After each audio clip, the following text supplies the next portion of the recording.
TRS party బలోపేతానికి పనిచేసిన వ్యక్తినే నేను కూడా. ఆనాటి కేసీఆర్ వేరు, ఇప్పటి కేసీఆర్ వేరు. ఆనాటి కేసీఆర్కి తెలంగాణలో చేనేత కార్మికులు చచ్చిపోతుంటే భిక్షాటన చేసిన కేసీఆర్ ఆనాటి కేసీఆర్. ఇయాలటి కేసీఆర్ మారిన మనిషి, మనిషి, మన మనిషి కాదు. ఏమైంది ఇయాలటి కేసీఆర్కి?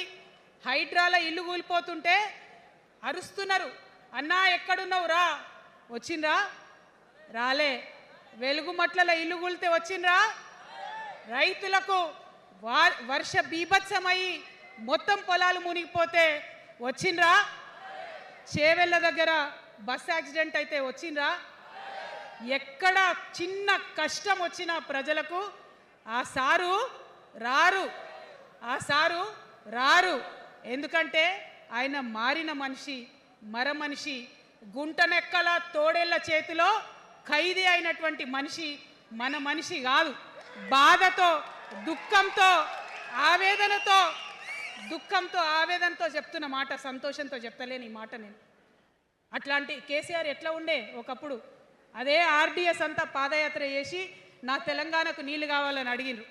ఇవాళ మరి 10 ఏళ్ళ అధికారం ఉంటే పాలమూరు రంగారెడ్డి ప్రాజెక్టు కోసం 10 ఏళ్లలో ముందుకు పోతలేదంటే, ఎవరన్నా తెలంగాణ పట్ల ప్రేమ ఉంటే, పాలమూరు పట్ల ప్రేమ ఉంటే, కృష్ణా నీళ్లు వాడుకోవాలంటే మన కేసీఆర్ అయి ఉంటే ఆ పాలమూరు రంగారెడ్డి ప్రాజెక్ట్ కాడ కూర్చేసుకొని అది కట్టిస్తుండే. ఏం చేసినారు మారిన కేసీఆర్ గారు? పంజాబ్ పోయినరు, గుజరాత్ పోయినరు, బీహార్ పోయినరు. మేము మొత్తం రాష్ట్రంలో పీక్ కట్టలు కట్టం, నేషనల్ పార్టీ పెడతామని పోయినరు తప్పితే తెలంగాణ ప్రజలను పట్టించుకోలేదు. పట్టించుకుని ఉంటే, కేంద్రంతో గొడవ పెట్టుకోకుండా ఉంటే ఇవాళ పాలమూరు రంగారెడ్డి పారకపోతుండేనా?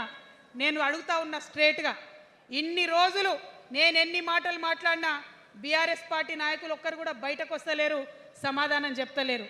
దీనికి మీరు సమాధానం చెప్పకపోతే ప్రజలే మిమ్మల్ని బయటకు లాగి సమాధానం చెప్పేటట్టు చేస్తారని కూడా ఈ సందర్భంగా నేను తెలియజేస్తా ఉన్నా.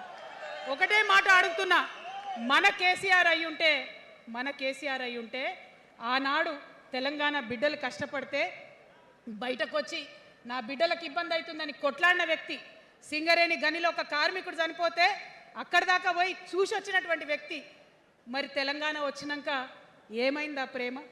అధికారం ముందు మమకారం తగ్గిపోయిందా? ఏం జరిగిందని నేను అడుగుతా ఉన్నా. ఎందుకు ఈ మాట చెప్తా ఉన్నా అంటే, ప్రేమ నాకు కూడా ఉంది. నాకు తండ్రి కావచ్చు, అది వేరే విషయం. కానీ ఒక రాజకీయ నాయకుడిగా వారు ఈ మధ్య రాజకీయ పరిణితి కోల్పోయి మాట్లాడుతూ ఉన్నారు. కేటీఆర్ గారు మాట్లాడిందంటే ఓకే అనుకోవచ్చు, ఆయనకు పెద్దగా తెలియదు పాపం. కానీ కేసీఆర్ గారు అనే మాట ఏంటంటే, ప్రజలు తప్పు చేసిండ్రు. ఓకే, ఒక సెకండ్ నేను ఒప్పుకొని దాన్ని, ఒక సెకండ్ అనుకుందాం. ప్రజలు తప్పు చేస్తే నేను ఒక తల్లిగా అడుగుతున్నా, నేను నా కొడుక్కో మాట చెప్తా, వాడు వినలేదనుకో, కింద పడ్డాడు అనుకో, ఇడిచిపెడతానా? దగ్గర తీసుకొని మంది అనా? ఓకే, ప్రజలు తప్పు చేసిర్రు అనుకోండి, మీకు అధికారం ఇవ్వలేదు అనుకోండి, ఒక కర్కోటకుడి పాలన నడుస్తుంది అలా తెలంగాణలో. ఇబ్బంది పడుతున్నారు ప్రజలు, గోసపడుతున్నారు, ఏడుస్తున్నారు.